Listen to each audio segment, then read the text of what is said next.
She stood frozen in the middle of a saloon. 16, silent, sold by her own mother like she was nothing but spare cattle.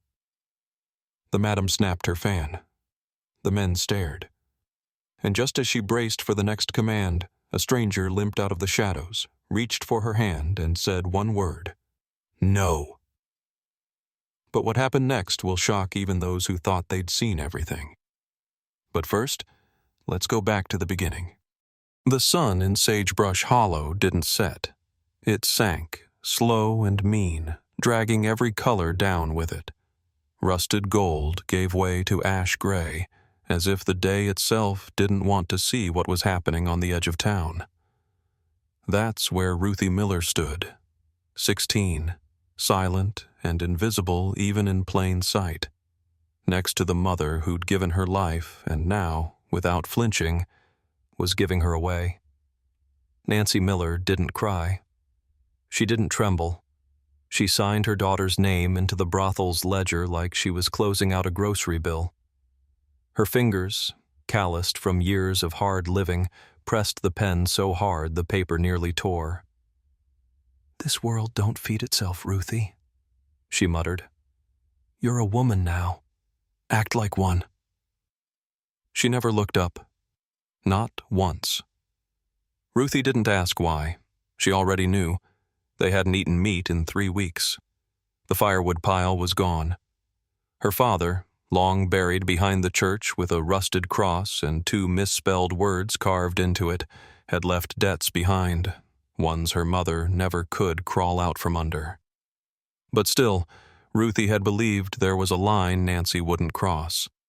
She believed that even the poorest folks still held on to their people. She'd been wrong.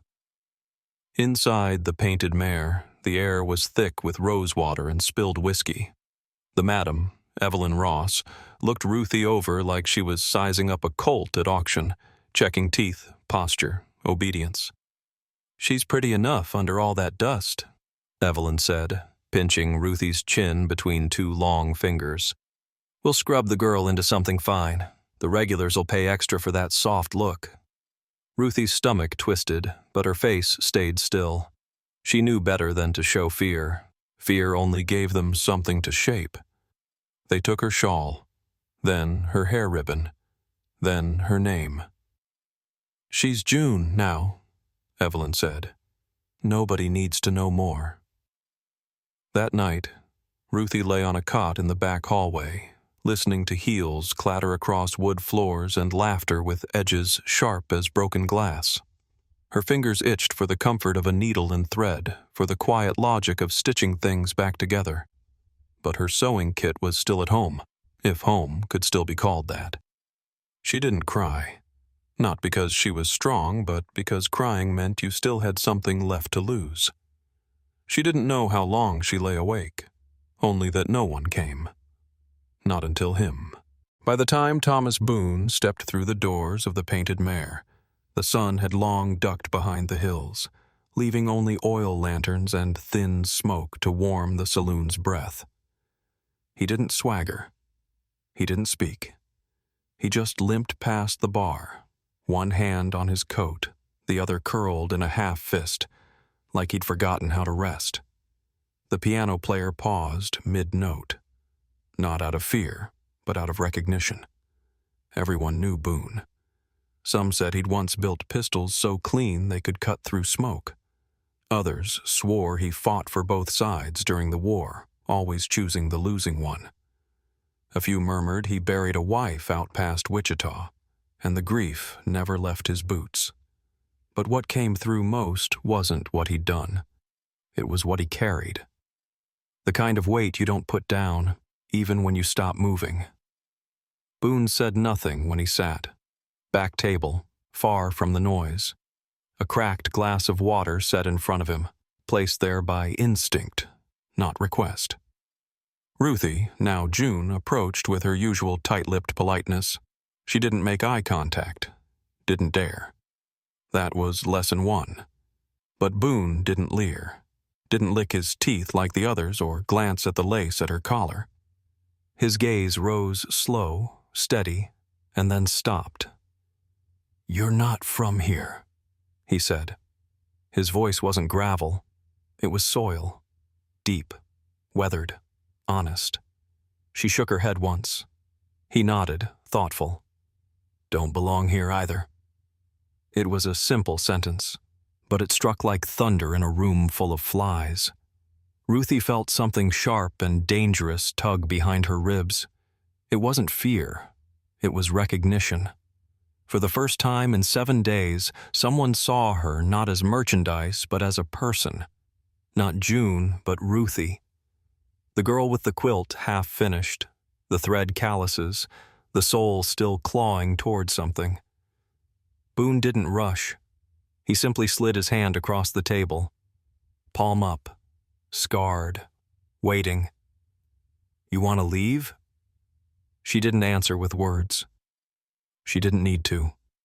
Her fingers moved on their own, twitching, shaking, reaching. The room shrank to that one gesture, her hand landing in his. And then, just one word. No. He stood, tall, straight despite the limp, her fingers still in his. The entire saloon seemed to exhale, even the smoke paused. At the front, Madame Evelyn Ross snapped her fan shut like a whip. "Boone," she barked, "you don't get to walk out with my property." He turned to her, gaze level, voice calm. "She's not property." He looked down at Ruthie. His thumb traced the back of her hand like one might brush dust off something sacred. "She's somebody's daughter," he said. "And today, she becomes her own." The cabin by the river wasn't much to look at. Weathered planks, a slanted roof, moss creeping up one wall like it meant to claim the place. But to Ruthie Miller, it felt like breath, like a second chance with the dust washed off. The first night there, she lay on a straw-stuffed cot wrapped in a wool blanket, eyes wide in the dark.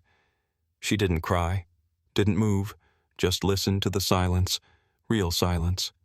No heels on saloon floors, no whispers behind paper-thin walls, no hands reaching when the lights dimmed. When morning came and nothing had taken her, she exhaled. Thomas Boone didn't ask what she'd seen. He didn't ask how many nights she'd survived by shrinking small and staying silent. He patched holes in the cabin's roof with salvaged tin, humming low and tuneless. He gathered firewood. She made stew from potatoes and dried herbs she found near the creek. He taught her how to sand rough wood into spoons. She stitched up old curtains, then made new ones.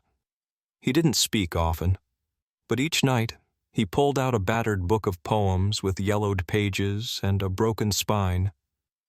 He read slow, steady, every word landing like rain on dry ground. At first, Ruthie listened from the corner, then closer, then finally beside the hearth, legs tucked under her, mouthing the words with him. But the outside world didn't stay gone, not forever. Rumors crept, like cold wind through cracked windows. Men from the saloon said she was stolen, that Boone had turned vigilante, that the girl was dangerous. Evelyn Ross sent a deputy. Her mother, Nancy, showed up in church, claiming her daughter was being held against her will.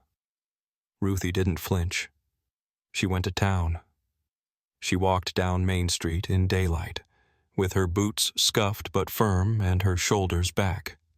She wore her old shawl, not for comfort, but because she'd stitched every rip closed with thread she'd earned. The sheriff looked up from his desk as she entered. "I'm here for my name," she said, her voice dry but certain. She placed the letter on the table. Legal guardianship papers, notarized by a circuit judge, witnessed by 3 ranchers from the next county. Thomas had never asked for her story. He'd just given her space to claim it. "I ain't June," she said, eyes level. "I'm Ruthie Miller, and no one gets to sell me again." She didn't ask for permission. She wasn't there to beg. She was there to be heard. And finally, she was. The years didn't rush Ruthie. They settled around her like a quilt unfolding, layer by layer, stitch by stitch. Time no longer came with fear behind it. It came with wind in the leaves, the creak of floorboards, the hiss of water on iron pans. The cabin by the river no longer whispered shelter. It breathed home. In spring, herbs lined the windowsill, lavender, sage, wild mint. In summer, dresses dried on a rope line, patchworked and hand-stitched, each one carrying her name sewn quietly into the seam, Ruthie M.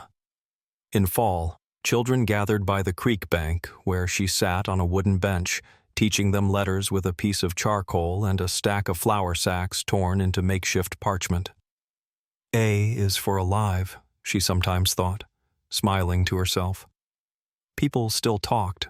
Small towns always did. But now the words were softer, respectful, even. Some called her the girl Boone brought back from nowhere. Others said she was the one who made her name mean something. Either way, no one tried to call her June again. Thomas Boone stayed. He never claimed more than he was given, never rushed her. He chopped wood, rode to town twice a month, brought back spools of thread, new boots, sometimes a book of poems worn from some shelf but still carrying beauty in the spine. He spoke little, but he listened, always. And when folks asked how Ruthie came to be there, he never answered for her. He simply turned, gave her the floor, and let her shape it all with her own words, because it was hers now. That spring evening, as the dogwood tree bloomed beside the porch, soft pink blossoms falling like slow snow, Ruthie stepped into the yard holding a bundle of fabric tied with red thread. Her hands didn't tremble. Thomas looked up from the porch rail where he'd been whittling a new spoon. She offered it to him without a word. Inside was a quilt, each square a memory. And at the center, the worn floral scrap from the dress she wore the night he offered his hand and said the only word she ever needed to hear. He didn't speak, just ran his fingers across the stitching like it might come undone if he breathed wrong. "I don't want to be saved," Ruthie said quietly, her voice steady as the river. He looked at her, eyes damp at the edges, lips curving with something deeper than a smile. "Good," he said. "I just want to walk beside you." She nodded. And then, for the first time in her life, Ruthie said the word she once clung to like a lifeline, but this time with no fear behind it. "No." And then, softer, with a breath of something fierce in it, "I choose yes." She took his hand, and from that moment forward, every name, every step, every word was hers.